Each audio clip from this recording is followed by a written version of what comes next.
What's up, y'all? This is John and Mike back for another episode of the Nothing Finer podcast. Once again, live on Millions. Tonight we are talking about the world's largest outdoor cocktail party, or, the name that they tried and kind of immediately abandoned, the War for the Ore. A couple of other games we're going to talk about, but before we get into all that, how's your weekend? What are you drinking? Weekend was great. We went downtown for the game yesterday for the cocktail party. Celebrated my wife and I's 15th wedding anniversary. It's on Halloween, but we did it a little bit early because kids Halloween hard to do stuff that day. Yeah. Um, Had a little bit too much fun. Did karaoke for the first time. I was drunk enough to put myself up to it, so that was What fun. was the song? So I tried for Neon Moon, but uh, or I should say, Jen went up there and tried to put in for Neon Moon. Apparently, somebody had already put in for it, so I didn't know what we were doing until we got up there. She said that, or we ended up doing "Without Me" by Eminem, which was a fucking awful choice Yeah. because we were so plastered at that point, and we had to talk fast. Yeah. No, not That a. wasn't fun. I mean, No. it was fun, but it wasn't good. Like I always think of how like in Family Guy when Lois and Peter like start like smoking weed and stuff like that all the time for like concerts and they think they're really good, but like in reality they're just up there like drooling and like not making any sound. That's I assume that's probably how it sounded for anybody that was there, but it was a good time though. It was definitely a blast. I would highly recommend going downtown Savannah for really any game of consequence, especially when there's other Florida fans or fans of the other team there because it made it all that more sweeter. How about you? Weekend was good. We got some friends in from out of town, so we were watching their daughter while they were at a wedding during the game yesterday because their friend decided, yeah, I'm gonna get married. Um, have the wedding start right at kickoff of the Georgia Florida game.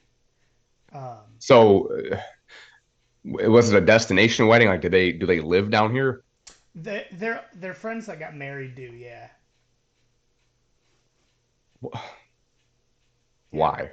I neither of them probably even know what the shape of a football is because they care so little. So I mean, it's still just kind of rude. It Um, really is. It really is. Oh, I didn't say I'm drinking water because again, I had way too much fun yesterday. I'm also drinking water, but I am drinking a grapefruit bubbly sparkling water. Ooh, Um, fancy. yeah, I get them when they're on sale. You know, Hmm.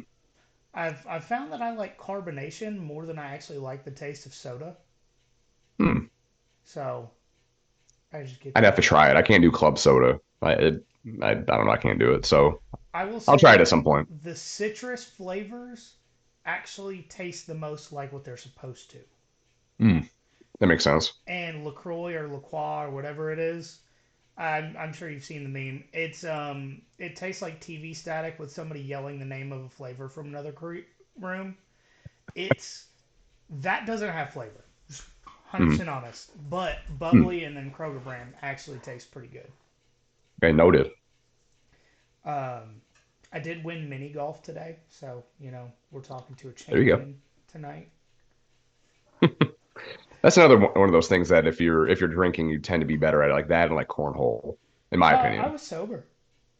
Damn, look at Yeah, you. yeah, man. So pretty pretty wild tangent here. The doctor at the VA the other day told me that you are closer to an alcohol problem if you have two or three beers 2 or 3 times a week than you are if you have one glass of whiskey a night. Really? Hmm. Yep, that's what she said. So, Okay, we'll go with that. All right. yep, I don't. And she showed me this cutout or this like um, flyer, and it was like 80 proof whiskey or 80 proof spirit, 1.5 ounces. I did tell you that I drink mostly barrel proof, so we're talking like 115 to 130 range.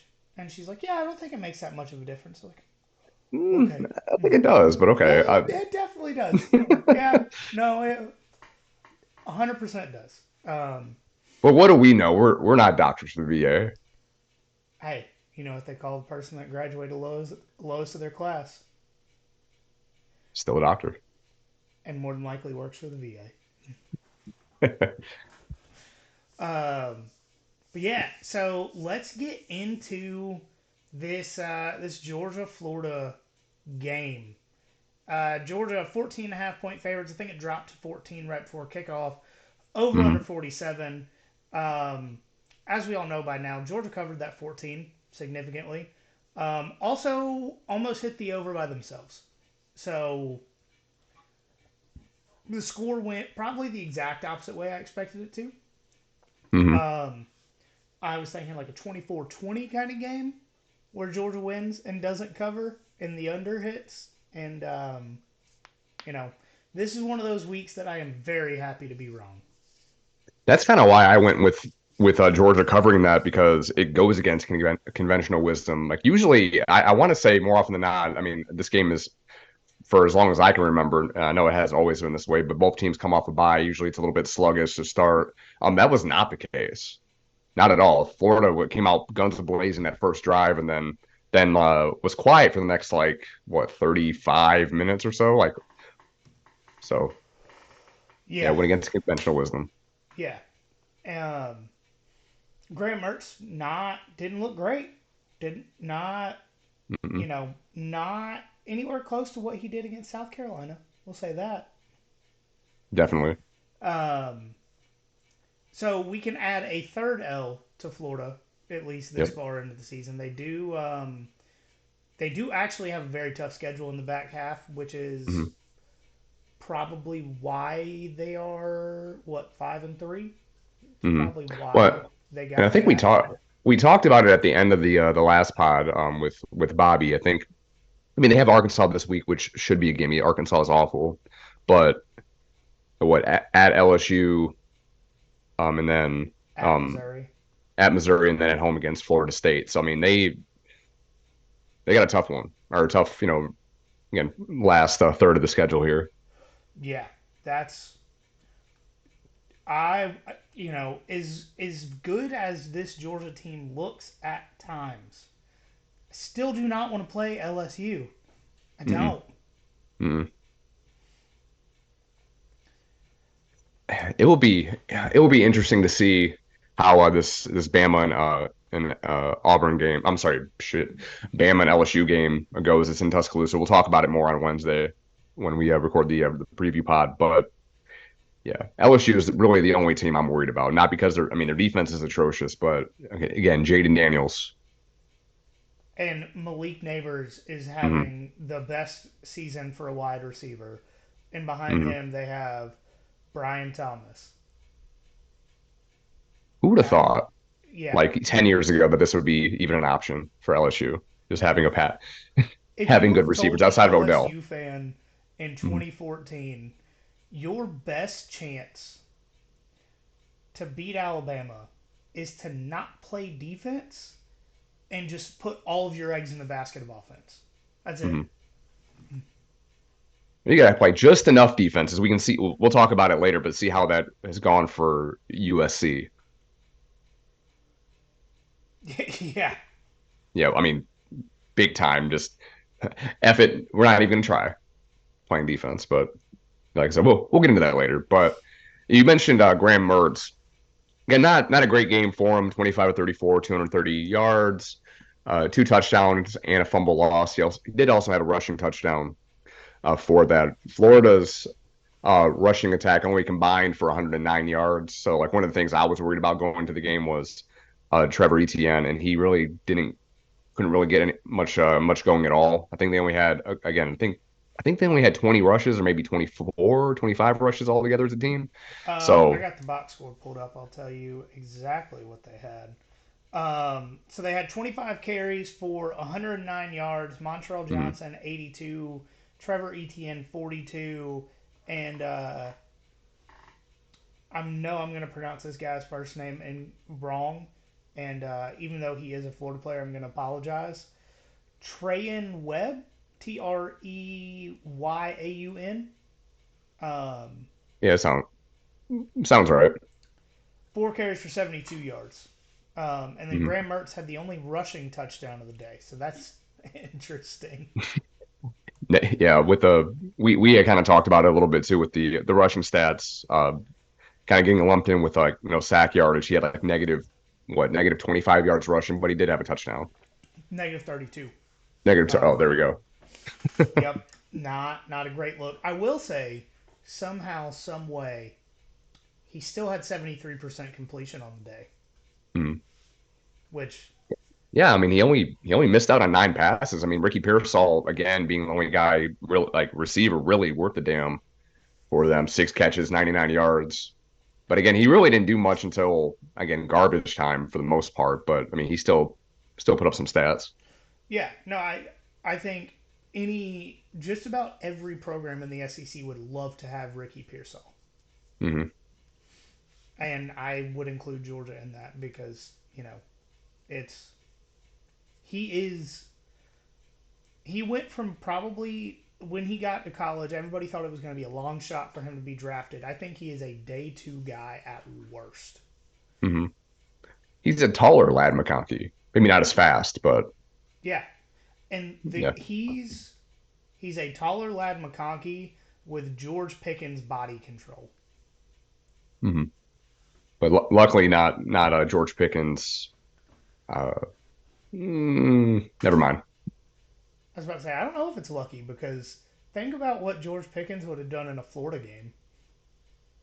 Oh, he would have definitely gotten a fight, sprayed somebody with a water bottle. I mean, all the stuff he's already did too. But Yeah, yeah, yeah. yeah, absolutely. Um, so and you put this in here, I think it's really interesting. The quote unquote trick play that they Mm-hmm. did where the ball was snapped between Mert's legs to Trevor Etienne on that fourth down. I thought that was a really cool play design. And Mm-hmm. I think Oh yeah. given a different offensive line against a different defensive line, that probably works 9 times out of 10. Hmm. Yeah, like on the broadcast, they were saying that they got too cute with it. Like you said, I thought it was neat. Like I don't Well, think that I've this is a seen Big much Ten like that. quarterback from the '60s on the Yeah, game. Let's that's fair. That's definitely fair. The And forward pass is too cute for him. just running up the middle. Shout out to Smile London for snuffing that out. I mean, really everybody covered who they're supposed to cover there. But I'm just curious, did Michigan give them a heads up that a play would like that was going to happen? Were they worried about Florida making the playoff? People are asking. Yeah, I mean, I think they're more worried about playing Florida in the exhibition game after they get a bowl ban and Florida doesn't make a bowl game. Apparently, right before we got on, Harbaugh, they had an extension on the table for him to become the highest paid coach in college football, and I guess as of like 20 minutes ago, they rescinded that extension offer to him. So kind of goes with with what I've said before is I think this is Harbaugh's last year, regardless, even prior to the uh the cheeseburger gate and the sign stealing allegations and whatnot. I know this But is anyway, going off on a tangent, but if he leaves Michigan, I can't imagine any NFL team wants anything to do with him right now. well, the other thing I saw was that the NFL would more or less support whatever decision the NCAA had because it's not really like a recruiting thing. I mean, besides the cheeseburger thing, but not a recruiting thing, but an actual like integrity of the game thing. Yeah, If it turns out to be a big deal, so the NFL would again kind of go with whatever decision the NCAA has. Apparently they did the same thing with Jim Tressel too, with the tattoo thing, which doesn't really make much. It. yeah, it just it's kind of wild to think that after finally getting over the hump, Mm, and it's possible that if the sign stealing thing went on that long, it's possible that's a reason they got over the hump. mm, If it actually made a difference, I still think that part of it's up in the air. yeah, Made it I to the don't think it was playoff, not. back to It back ha- conference championships, and he's going to ride off into the sunset because of something insane. mhm. Yeah, yeah, I think the impact is minimal at best. I mean, even if they had some signs, they beat the crap out of Ohio State the last 2 years. Like they out physical them. That you don't need the signs to out physical somebody necessarily. But Right. And anyway, especially yeah. you blown coverages are Hmm. not a result of having different signs. Like last year's game Hmm. in the horseshoe, Michigan had what, like two or three 75-yard touchdowns, and there was nobody covering the receiver. Like Yeah, just that's all broken cover, busted coverage. yeah, that's not a sign other than a sign that your defense is trash. Hmm. For sure. So yeah, good tangent. Getting started off strong here. 15 minutes in, we spent 5 minutes talking about Jim Harbaugh. Yeah, that would be the last thing we talk about. They didn't even play a game this week. No. They probably still beat the bye week by 20, for Hmm. being At honest least. I with mean, you. it was second toughest opponent on their schedule thus I, far. I don't know. Penn State's defense is good. They The haven't played him yet. offense, I'm just saying, oh, as of so right far. now. Oh, yeah, yeah, Yeah. yeah. No, 100%. Um, so Carson Beck had another great day, 19 of 28 for 315 yards, completed 19 passes, and went for 315 yards. That's 11.3 yards per attempt, two passing touchdowns on the day. If he would have gone to the left instead of the right on that QB draw in the red zone, he would have had a rushing touchdown as well. Hmm. Um, Carson Beck honestly continues to surprise me week after week. Hmm. He's definitely been better than I think even we had hoped, especially early on in the season where there were relative struggles. I think later in this I put it in there, but Carson Beck has thrown for over 250 yards in each of his first career 8 starts, passing Kellen Mond from Texas A&M for most in SEC history. No other quarterback has more than 3. So shout out Mike Bobo knowing how to coach quarterbacks, as that is definitely not, for the most part, has not been an issue for him whatsoever. And, just going off on a slight tangent here about how good Carson Beck has been. So, UT Martin, 294, Ball Mm, State, 283, South Carolina, 269. nice. And then he starts turning on against UAB, 338, 313 at Auburn, 389 against Kentucky. His 1 week of less than 300 passing yards since the third week of September was against Vandy with 261. Hmm. That is so impressive. I mean, I know they showed the comparison in the game yesterday about him and Stetson, but Hmm. I think it's fairly easy to argue that I think this year's offensive line is definitely not as good as last year's offensive line. This group of running backs is not as good as last year's group of running backs. Hmm. But Carson is putting up better numbers with less Yeah. protection and less help in the run game. I think Hmm. that's not being talked about enough by Georgia fans, especially because still it seems like every week people are like, "Oh, Carson Beck's not the guy." Hmm. It really is impressive what he's been able to do with, again, probably lesser talent, because and especially with teams knowing that I he think he has really, more receiving talent, but less line and running back talent. yeah, I was going to say, I'm like, he running back wise, or just the running game in general, like for him to do what he's doing and with defenses for the most part, obviously Georgia still has a, somewhat of a commitment to the run, even though they only used 2 running backs yesterday, even though the entire running back room was healthy, and I think they were dressed. At least that's what I heard in the pregame show on the radio. But for him to be able to put up these numbers with defenses knowing that he's going to have to throw the ball, um, makes it all the more impressive. No, I agree 100%. And this is something that we had talked about we talked about in the group chat before, or as soon as we knew what the Brock injury was, we had talked about, you know, who was going to step up because it seems like every time this is a question going into the Florida game, it's somebody that steps up big. And this week, it was two guys, Lad McConkey trailered his donkey all the way back down to Jacksonville for a great game. 6 catches, 135 yards, and a touchdown. And that 54-yard catch. I would love to know where he buys his breaks Um, The stop and because go ability on this man just is wild. That doesn't get talked about enough. man, first his route running is Mhm. one of the reasons why he gets so open all the time because he runs extremely clean routes, and that's extremely Mhm. important. But that instinct after the catch is something that is not teachable Mhm. because he didn't know there was somebody coming from behind him when he made that catch. He just turned and sent that dude out of the frame. Mhm.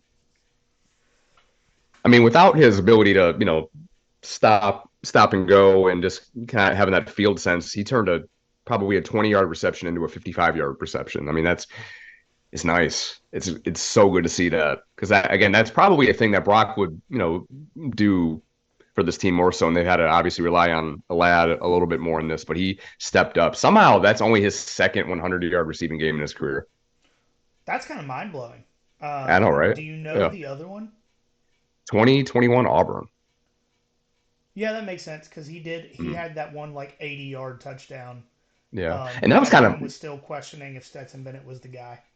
yeah, that was Lad's more or less his like coming out party for the team. I mean, he did a little bit before that game, but like that game was huge for him. But yes, only two 100-yard receiving games in his career is wild, considering how much he's played the last 3 years. Yeah, no, that is super interesting. And then Dominic Lovett is the other guy that stepped up, 4 catches, 83 yards, an average of 20.8 yards per reception. Mhm. Um, and then I know it got kind of hidden because Oscar only had 2 catches, but that one-handed grab, like Dude, he channeled his Brock Bowers for a minute. I wonder if he mm. got some like alien blood transfusion from Brock before the game Did some blood because spinning. I mean, I think personally, just putting it out there, I think that was probably closer to being a real life Jordan logo than the Ricky Pearsall catch. Yeah, no, for sure. No shade on Ricky Pearsall. If you guys have listened to us for any length of time, you know that I'm a huge Ricky Pearsall fan. I think he's going to do great things at the next level. I honestly, for his sake, I hope he transfers from Florida because I think he will get a lot more recognition if he gets, the yards and touchdowns that he could get. Just throwing a couple schools out there, potentially going to LSU. Wait, no, Oop, Garrett Nussmeier oop. is going to be there next year. I think Ricky Pearsall Bu- at LSU Busting will us. be 1,200-yard receiver.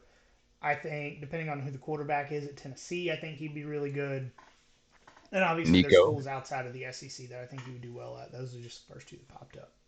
Georgia Southern. They like to sling the rock. Sling the rock. Depends on who their quarterback is. Yeah, I that's don't true. know. I don't know if Bren has eligibility next year. Yeah, no idea. No idea. The only thing I know about Georgia Southern's football team this year is they beat State because Southern not State. Absolutely. Get after that ass. Um, Yeah. Dejan had a great day, almost getting to 100 yards on 15 carries. He had 96 yards, 2 touchdowns. One of those being a pretty long touchdown rope or run where he tight roped Mm, the sideline and got in. Another was thanks to a Lawson Lucky block. True freshman Lawson Lucky mm. was the ceiling block on his 2 or 3 yard touchdown run. Probably was it second or third quarter? I think it was the third quarter. Dylan Bell scored the touchdown in the third quarter, I think. Maybe the Okay, second quarter.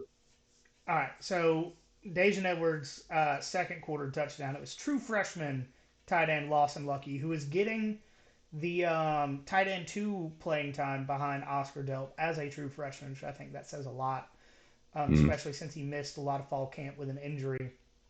Didn't have any Was it the catches on the same? day. That was the same injury that Brock had, right? The tightrope. Yes, he did have Yep. tightrope surgery in August. Um, and I think a big reason that he didn't play earlier in the season was probably just because Brock and Oscar were healthy. But Mm. after seeing what he's able to do, get some of those 2021 season 13 personnel packages coming in, Yeah. Talking about some wide open running lanes. Hmm. Um, yeah, no, I was just as far as the offense goes, I was extremely impressed by every single person that did anything on the offense. Hmm.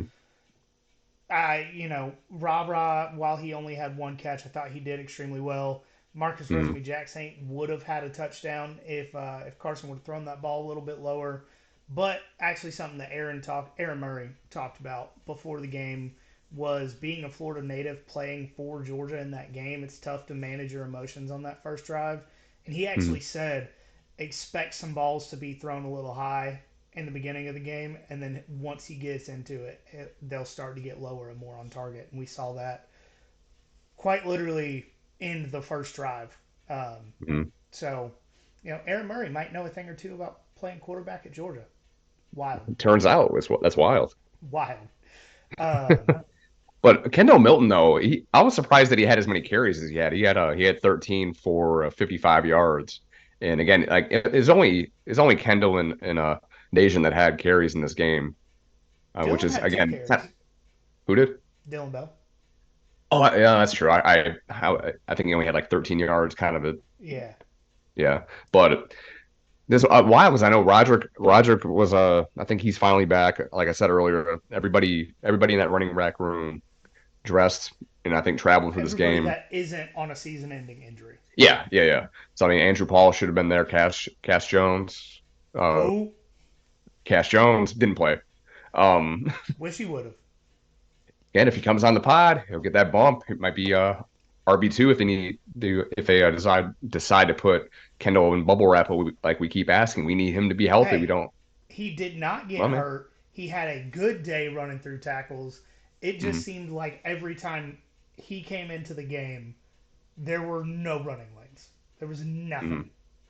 It always seems like he gets tripped up so easily, though. I sound like I'm a Kendall Milton hater. I promise I'm not, but someone as big as him, he's as big as Derrick Henry. Oh, not as big, but close to it. I don't know. I feel like he goes down too easy sometimes, but he's a batter like the that goal line running back in that situation where he doesn't have to be lateral at all. He just goes straight forward. He's money. So anytime you do a player prop on Kendall Milton, I think it always hits And I for did touchdowns. yesterday. Yep. I did a one Hmm. touchdown player prop or one or more touchdown player prop on Kindle, and very thankful that it hit That because getting the towards the cash in end the of the fourth quarter. game, Yeah. it almost did not, and then they fed him the rock three times on the goal line, and I Mm. was every time he didn't get in, I was like, give him one more try, give him one, I promise he'll get it this time. Mm. Oh man, you ready to get into the defense because they had a spectacular game Hmm. Yeah, let's outside go. of outside of like three drives. Two of Hmm. those were really with the second string defense. That doesn't really count. Um, Yeah. so defense had a total of 4 sacks, and outside of that first drive by Florida, Florida didn't really do anything until Nope. the second stringers came in the fourth quarter.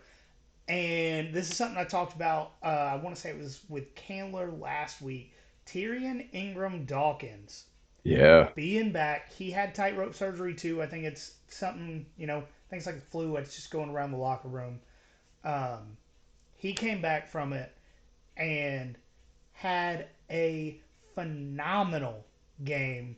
He had the sack that caused a forced fumble deep in Florida territory. Marvin Jones Jr. recovered that one. We're workshopping a few names on what to call November.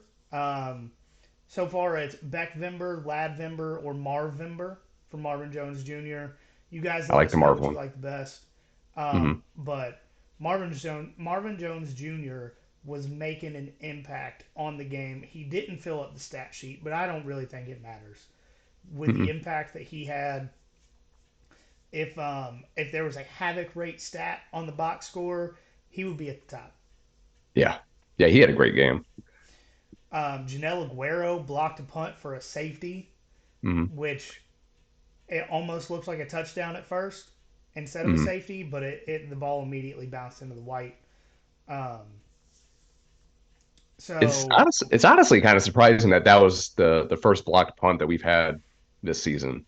I don't know why. It feels like that the last few years it's happened.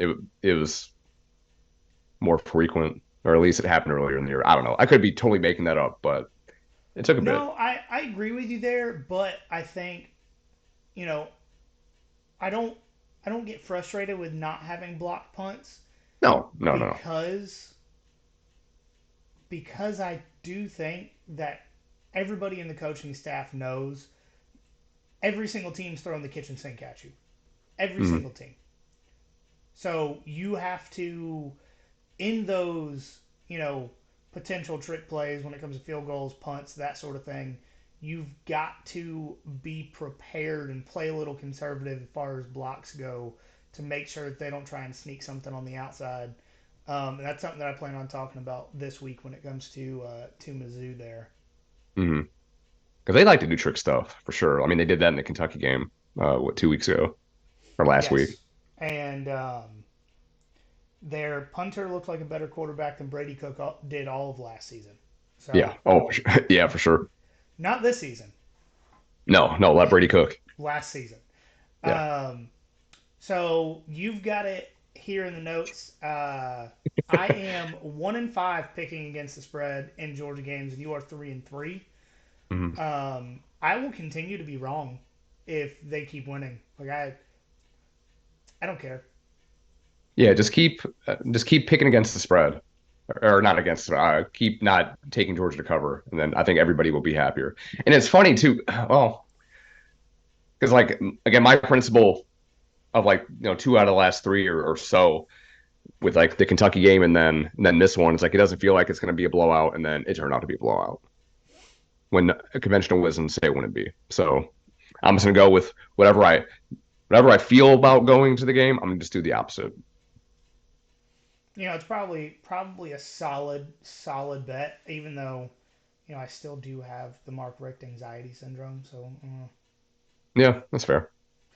Um, so few like just big pictures numbers here. Georgia has won three in a row over Florida since 2020 cocktail party.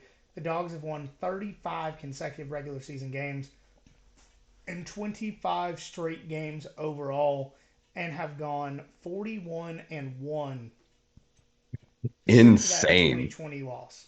Yeah, so starting with JT Daniels first start against Mississippi State in 2020, 41-1. That's Insane. insanity. Hmm.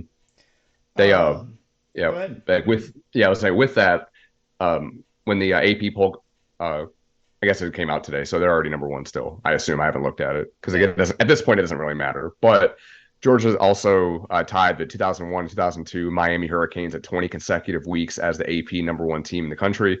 That doesn't obviously count over the offseason, that just preseason poll, after the season poll, all that. But it's the third longest streak all time, 20 consecutive polls being number one. Which is also insane. Mm-hmm. They actually had that was the Affleck trivia question Mm-hmm. during the game yesterday, and it's Like kind of USC wild. had the first one, right? Yes, so USC 34, USC Good 34, something like that, and God. that was my guess. I said it would be USC and Alabama, and one of our friends said, "Oh, I think it's Miami and Alabama. Alabama's not on the list." Yeah.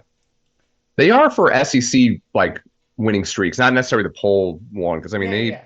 yeah, even during Saban's like heyday and like dominance, like they more often than not they didn't go undefeated. They would lose one kind of inexcusable game or some prayer at Jordan Hare or kick six or whatever. But So I will say, I think one of the reasons that Bama is not on the list is that for the 2012 season, Ohio State was ranked number one in the AP poll and not the BCS because they had the postseason ban that year. mm, yeah, yeah. So I think that 2012 is what kind of screwed Alabama's record up there. Even though, if somebody has a borderline death penalty, I don't think they should be ranked number one in the AP poll either. But that's just Mm. beside the point. And that's wild too. I mean, to have again be number one in consecutive preseason polls too is pretty. No, I guess they were number one to start last year. Never mind, but still impressive nonetheless. And the last thing we've got for the game and the big picture stuff, except for players of the game, and that is Georgia has also never been ranked lower than first or tied for first in the only poll that really matters, and that is the Nothing Finder poll that we put out every Sunday. We try to get it out before the AP poll, so people don't think we're influenced by them, because Mm, honestly, we talk trash about them all the time. So why would we be influenced by them? fair. Let's do players of the game. You got offense. All right, so the Brock Bowers offensive player of the game again. It's got to be Lad McConkey. We talked about earlier. Lad went off for 6 catches, 135 yards, and a touchdown. And like I mentioned earlier, Saturday was only his second career 100-yard receiving game. Again, with the first being 2021 Auburn. And I want to start calling him Yak McConkey because I mean, like we talked about before, just stop and go cutting ability. I love it. Even though Lad's a pretty good name too. Um, yes. So defensive player of the game. We're going Smile Mondin. 5 tackles, including 2 tackles for loss. He was made the solo tackle on that Trevor Etienne. I think it was a well designed trick play that just got Mm-hmm. snuffed out by a better team. Yeah, Um, but uh, phenomenal game by him. Jamon Dumas Johnson kind of had a little bit of a quiet game, which is odd. yeah, But when you've got Smile Mondin, it doesn't matter. It mm-hmm. really doesn't. He was huge. I mean, you could have even put it Ty Key up there as well. I think he led the team. Did he lead the team in tackles? Or he was up? He was close to it. I thought maybe not. Yeah, no, he definitely had a lot of tackles. He also ran Ricky Pearsall's route for him on a big third down, deflected that pass, which is extremely impressive. Mm-hmm. Javon had 7, Tyke had 6, Kamari Lassiter had 5. Mm-hmm. Another person that I thought about for defensive player of the game would have been Tyrion Ingram Dawkins, just Mm-hmm. because coming back off of that injury, he had a forced fumble, a sack, a tackle, filled up almost every column on the stat sheet there. Um, and then another guy that just created an insane amount of chaos for Graham Mertz was Jalen Walker. He also didn't fill up the Yeah, stat sheet, but he was like, man, Graham Mertz is going to open his door and look for the Georgia defensive line because they were terrorizing that man all game long. some are asking, is he going to have the yips like DJU did for the next 2 years? I mean, to Graham Mertz has another year of eligibility, Oh, so good lord. Yeah, somehow. All right, so Boom's newcomer of the game. And I feel like we've given it to him before, but Dominic Lovett, as we mentioned earlier, 4 catches for 83 yards, including a 55-yard reception where he did a lot of work there. Brad kept calling him Dominique like frequently during that game. There's a does it lot of surprise you? no. I thought it would have been Gary more so, but it was Brad. He's gotten old very fast. Happens to the best of us Hmm. and the worst. Everybody, Father Time undefeated. And then hungriest dog of the game, Janelle Aguero had that block punt. He hasn't had a ton of playing time this year. I mean, he only had 1 tackle on the day, and that was in garbage time late there. But he on that block punt was not going to be stopped. Um, I think he's another guy that when it comes to be his time, will just be another name in a long line of great Georgia safeties. For sure. And so this is time for calling the dogs, and we just want to shout you guys out. I'm having problems with the soundboard again. I'm not really sure what's going on with it, so we're not going to play them on the live version or the YouTube version, but it will be in the audio version. We have 8 total voicemails. Some of them funny, some of them serious. Or yeah, we have 8 minutes of calls that we're going to put in right here Um, so I do want to say that one of our last voicemails of the day was actually this morning. Nick from Denver called in. Nick, I don't know if I know you personally, but thank you for calling. And I do want to say that he brought up a good point, and it was about, is Tyke Smith the best player on this defense? And we've sung Tyke's praises for quite a while now. I mean, he was Hmm. a All American as a freshman in West Virginia. Followed his DB's coach to Georgia, who left after one season. Didn't play in 2021 because he was injured. Only played part of 2022 because he was injured again, and has shown us what we missed out on having those 2 years of Hmm. with his play so far this year. And I know we've talked about it, but if you're not going to have Devon Bullard at star, you couldn't ask for a better player than Tyke Smith. Um, so, man, I think it would be hard to argue that he is not, at bare minimum, the most consistent player on this defense right now. Hmm. Top one or two, to say the least. Yeah, I mean him and I mean Malachi's played every game as well, but I mean just this entire secondary. I mean, if you're just talking about like units across the country, you got to put Georgia's secondary up there again with Bullard, Malachi, Kamari Lassiter's played well, even though he doesn't get talked about like a ton. Uh, I was Tyke, obviously. I mean, it it's been very very impressive. I was actually about to bring up Kamari Lassiter because he's not a guy that really ever fills up the stat sheets. Hmm. Um, and that's because the ball doesn't get thrown his way. Yeah. Like, Dalen Everett is going to have a lot more tackles at the end of the season than Kamari Lassiter because people don't Mhm. test Kamari Lassiter. Yeah. Hmm. I said it towards the end of last season. I thought he, at the end of the year, was a better corner than Keely Ringo. Yeah. And, Hmm. like, he is as close to a shutdown corner as you can get in today's college football. Like, Hmm. there's a reason that so many teams don't even try to throw his direction. Is he? Do you think he's the best corner that we've had since Tyson Campbell or Eric Stokes? I would say he's the best cover corner since Eric Stokes. Hmm. And the thing, and I love Eric Stokes. I really do. I actually met his family at a Green Bay game a couple years ago um, Hmm. because I had a sign. We were in like the front row. It was when they played in Jacksonville because of the hurricane in New Orleans. Oh yeah. We were in the front row, and I had a sign that said something about Eric Stokes, different G or different color G, but same damn good dog. And his family Yeah. took a picture with me and the sign at the end of the game because we passed them when we were walking out, and they were all super excited. Um, There we go. but no, I mean, I'm a huge Eric Stokes fan, but I think one of the reasons that he was so good is because if he got burned, he was fast enough to catch up to the receiver. Yeah. And Kamari just doesn't really get burned. Hmm. So, It's nice to be able to shut down, that part of the field. Like you said, he doesn't really get tested all that often, and that's huge. yeah, I mean, most of the time when you see catches, it is somebody getting a mismatch in the secondary. So throw it back all the way to South Carolina at this point.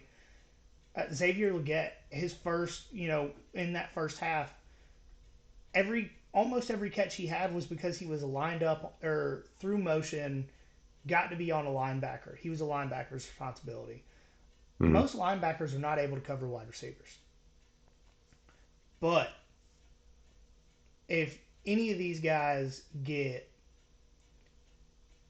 Kamari Lassiter or Tyke Smith on a wide receiver, they're not going to have a fun time. Yeah. Straight up not having a good time.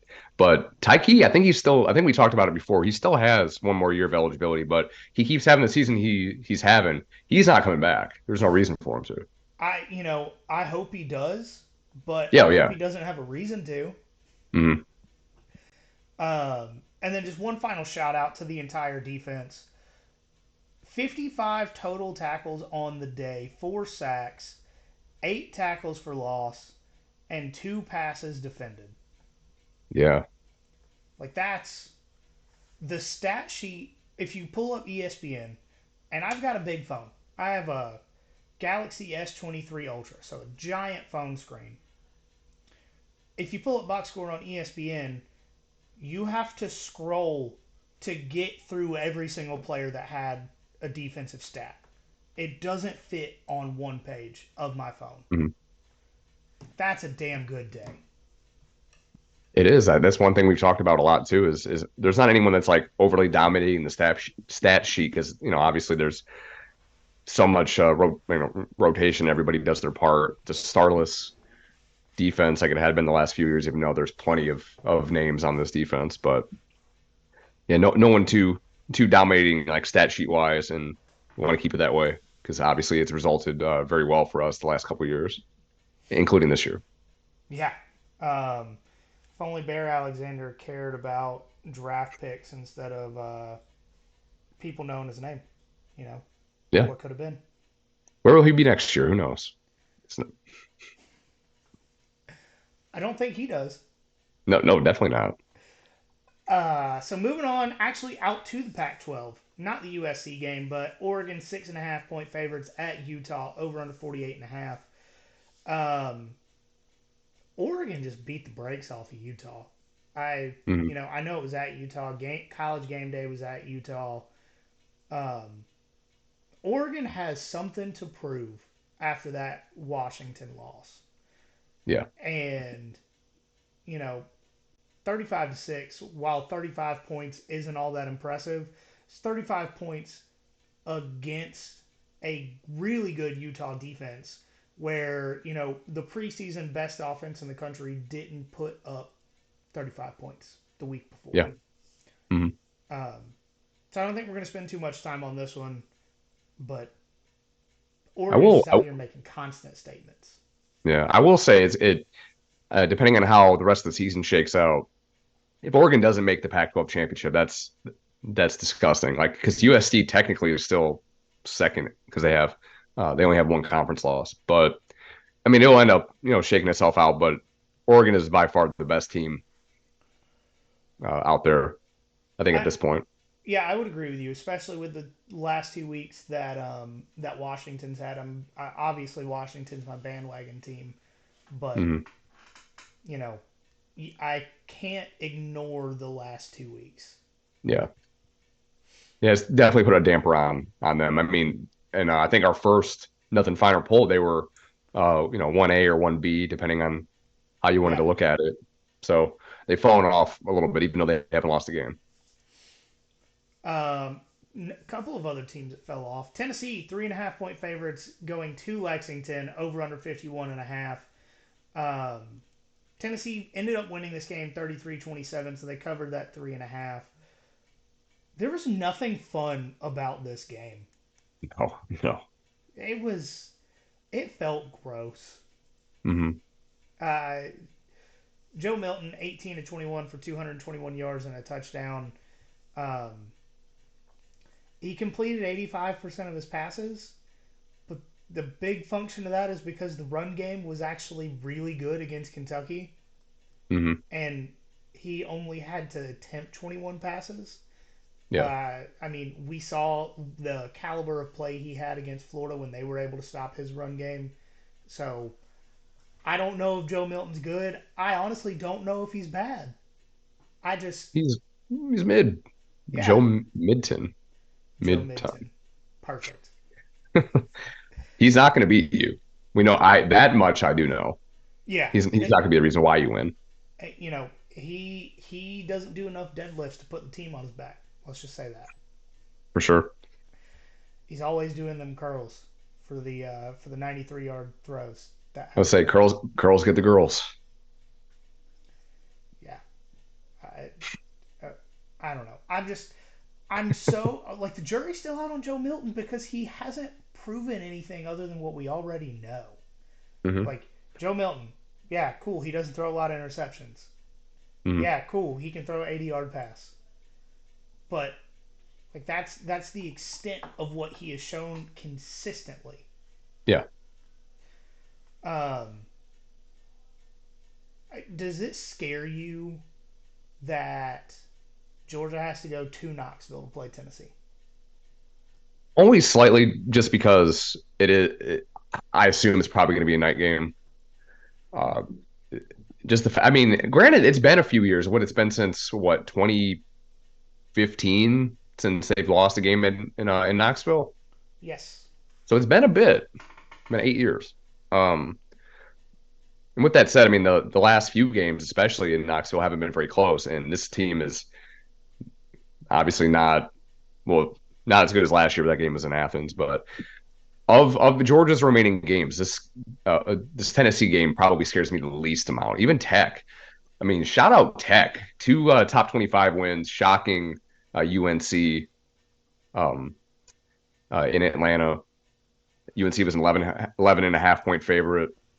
Uh, so, I mean, just shocking Yeah. for that. But yeah. Yeah. No, that was shocking. I do think that UNC may have been able to go on and win that game, except for Tez Walker did end up going out with an injury after he got a first down. Hmm. And while it was a hit that he didn't see coming, it wasn't a dirty hit. I think it was a great Hmm. play by the defense. Hate Yeah. after knowing more about Tez Walker's story, and I mean you can find it online. It's not like I know anything special, but man, I hate seeing him hurt again. Yeah. Hmm. It I sucks. He's been Yeah. eligible for less than a month. He's been the best player on the team, not named Drake May, since he Hmm. stepped on the field with pads on a Saturday. And there was no update on his injury earlier today. Said that he was immediately taken to the hospital after he got off the field, released from the hospital this morning and headed back to Chapel Hill, but they didn't say what it was or how Hmm. significant it was. So it just sucks. Yeah. Big time. A couple of other teams that suck, and that's USC and Cal. Um, like, yeah, cool. They hit the over, right? Yeah. Um, USC almost lost to Cal after the game was delayed for a protest in the most California thing to do on the Pac 12 network. They put it on the Pac 12 network because they didn't want people to watch UNC look absolutely fucking awful. Yeah. It hit it away from everybody. Yeah, USC ended up winning this game 50-49. 50 to 49. 99 total points in regulation.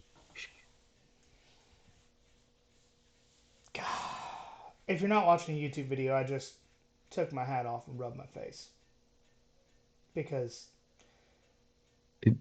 The USC has leaned into the not playing defense thing. Like they said, oh yeah, Bear Alexander talking about being a more physical team and wanting to go there and help that out.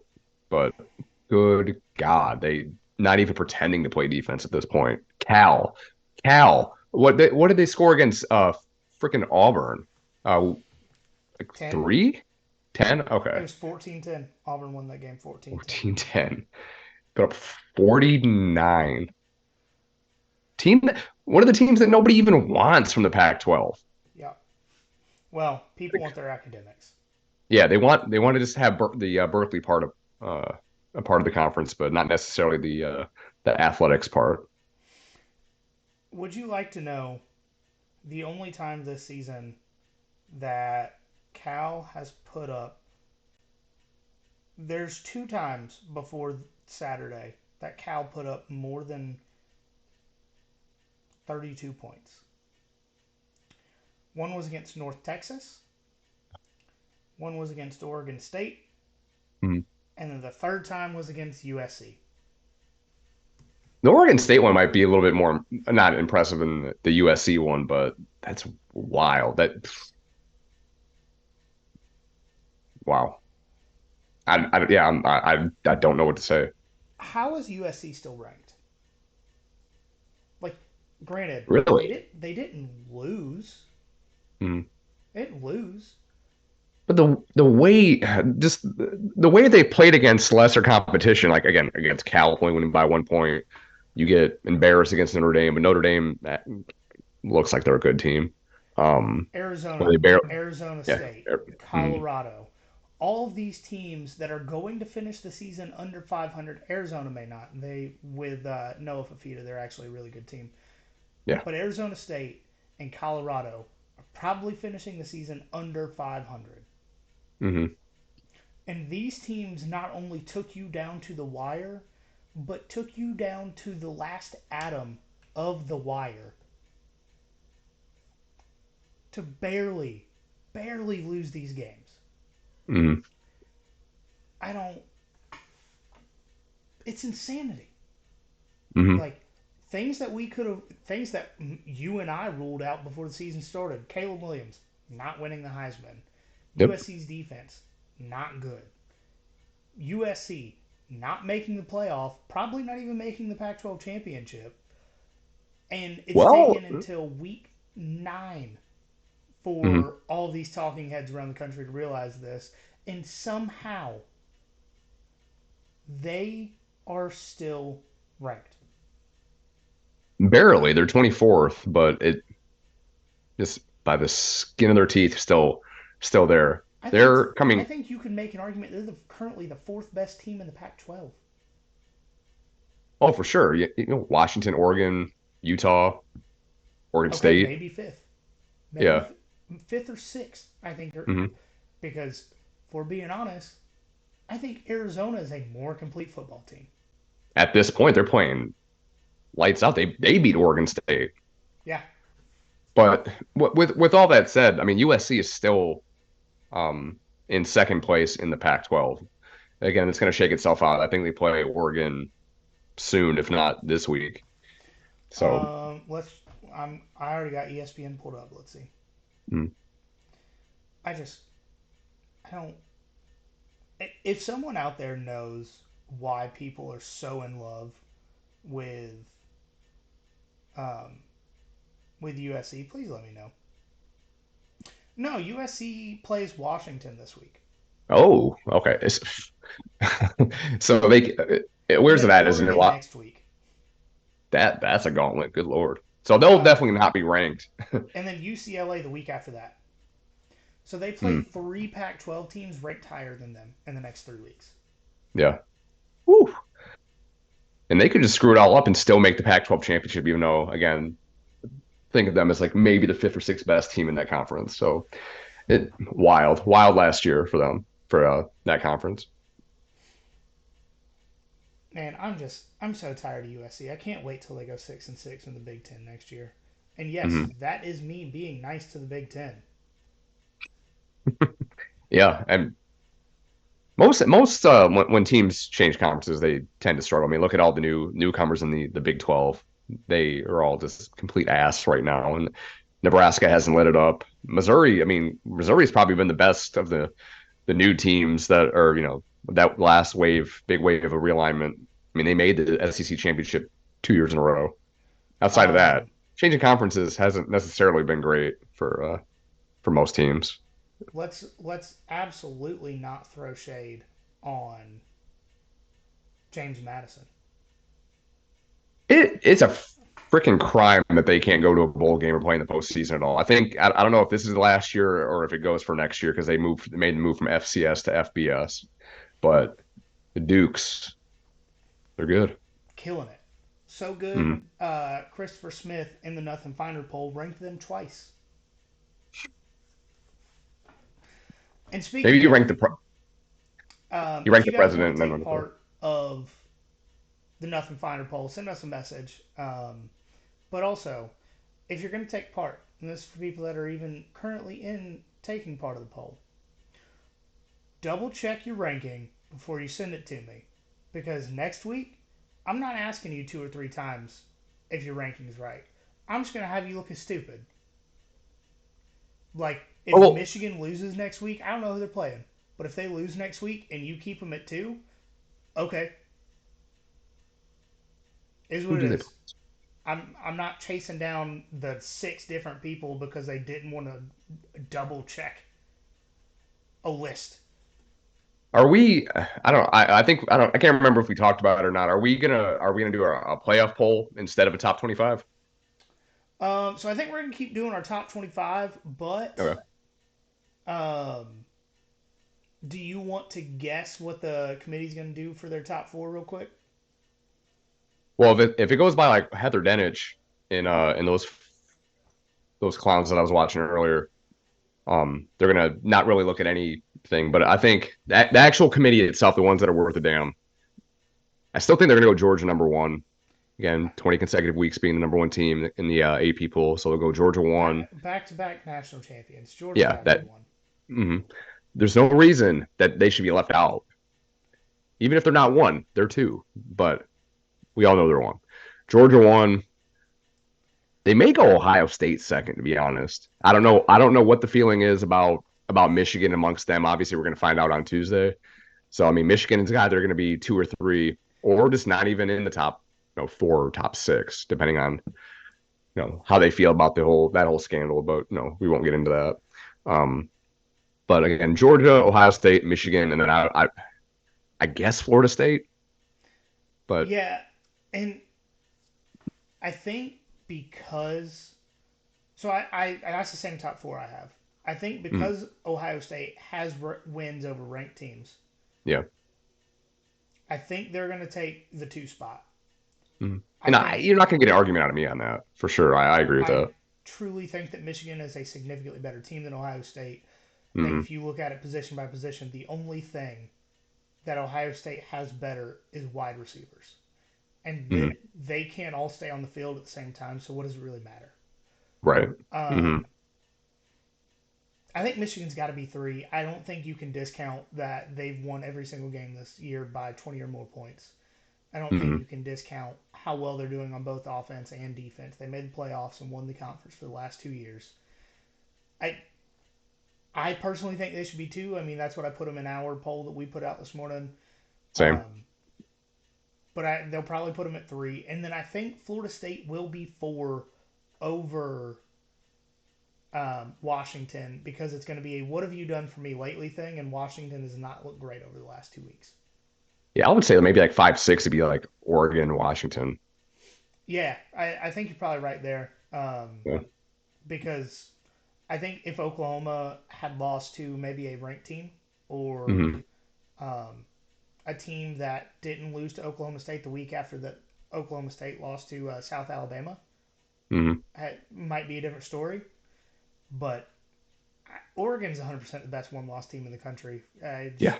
It Mm-hmm. is what it is. Yeah. Um, so I agree with you on that. Um, do you wanna talk about our bets? Yes. I definitely do. You want me to go first? Yeah. All right. So I had a heater this week for the most part. So Georgia, the 14 and a half point favorite. I took them. They covered, went by what, 23. Uh, Jumped on board with you with Oregon being a 6.5 point favorite. That covered. Lost on the Kentucky one. It was a 5 or 6 point game, so they didn't get to the or they didn't cover the 3.5 there. Georgia Southern kicked the shit out of Georgia State on Thursday night. Yes, they So did. Georgia Southern was a 1.5 point favorite. Speaking They of put up a which, 20-point lead and mhm, still won by 10. yeah, Uh, Georgia Southern almost has the Sun Belt East wrapped up because again, James Madison can't play in the postseason. So, and there's been crazier things that have happened, but Georgia Southern, they might they might end up being the highest ranked group of five team if they end up winning out and winning the Sun Belt and all that. They could be playing in the Peach Bowl. So Just many maybe. ragged out F-250s are going to be in Atlanta that week. Mm-hmm. All the people that said they wouldn't never go back, never go to Atlanta, they're going to make the exception for Georgia Southern in the Peach Bowl. But a lot of things have to happen. Tulane would have to lose, uh, and all that. So anyway, but Georgia Southern beat Georgia State for the first time in a few years. So good on them. 1.5 point favorite, covered that. I took Arizona. They were a plus 3.5 at home against Oregon State. They covered. They won outright. So shout out Arizona, scrappy do. There you go. Uh, UConn at Boston College. I took the under 51.5. I didn't watch any of it because who would watch this game? But that hit. So they did go under 51.5. Missed out on the UNC at Georgia Tech. UNC 11.5 point favorite. Georgia Tech won outright. I'm not even mad. And then I was on board via Washington at Stanford over 59.5 as well. So overall, week nine, I went 6-2. I'm sorry, yeah, week nine, 6-2. Overall record 50, 42-1. So I think I'm to a point in our betting here that what I'm gonna do is I'm just gonna add all the things that I actually put my money on Saturday to this graphic because Mm-hmm. or this spreadsheet because this makes me look stupid. But my betting account makes me look like I am very very intelligent. You're sharp. So this week I went 3-4. I had the Oregon, South Carolina plus 14. Um, it ended up going 2 plus 17 before I took it on Saturday, so loved that. Missed the Mm-hmm. Tulane. Rice had to come back in the fourth quarter to bad beat that one. Vandy at Ole Miss over 63. Not a good look. Mm-mm. Vandy didn't do their part there. Nope. But also, I just need to quit doubting Vandy. They're a lot better on both sides of the ball than they were last year. They are So the best two-win team in the country. I think it's a real easy argument to make. Yeah. I don't know who's making it, but we settled it just now. And then I had obviously Washington at Stanford over. So I went 3-4 this week, 43 or 44, 43 and 2. But I placed 9 bets on Saturday. I went 7-2. There you go. Um, and I will say, I had a 7 leg parlay, right? Mm-hmm. The only thing that did not hit was Tulane covering 10 because it dropped to 10. Mm-mm. Yeah, yeah. No, it was it was like a plus 10,000 odd 7 leg parlay where I hit 6 of 7. Was that the last game of your parlay? No, no, it was the Oh, middle of the day. as I said, like if that was the last one, you might have been able to cash out. That would have been nice. Yeah, not real happy about that. But like I said, I Mm. think I'm just gonna start putting what I actually put my money on the Mm. day of on this. The graphic or the spreadsheet will get much longer, but I will look a lot less stupid Hey, hey, whatever we need to do. because so what happens is I get up on Saturday, get some caffeine in me, get ready to watch some football, and I start feeling it. I start scrolling through and clicking shit. I'm like, oh, I like that, I like that, I like that, I like that, and more often than not, I come out well in the black. So that's what I'm going to start doing there because I'm tired of looking stupid when we talk about this. Yeah, I mean, Um, yeah, show the wealth. Talk about those wins. yeah, I talking about it here makes me feel a little better, but not. I'm just going to start doing it or Yeah, go text for you because I'm not smart enough for technology. Um, it. That's all good. Um, as always, guys, follow our social media at nothing.finder.pod on Instagram, at finderpod on Twitter, Facebook, and YouTube. Search us there. Rate and review the show 5 stars. Send us a screenshot. We'll send you a sticker. If you're going to be at the game this week, it's a big game. Missouri's coming into town, one loss Missouri coming into town with a Heisman contender at quarterback. So if you're going to be at the game, let me know and I'll do my best to meet up with you during the game, before the game, something like that. Probably will be headed home shortly after that because I'm going hunting on this Friday, and if I kill something, then I will be headed back to butcher it out early Sunday morning. So I'm not going to be staying out late on Saturday. Um, but as always, guys, remember there is nothing finer in the land. Been a drunk, obnoxious Georgia fan.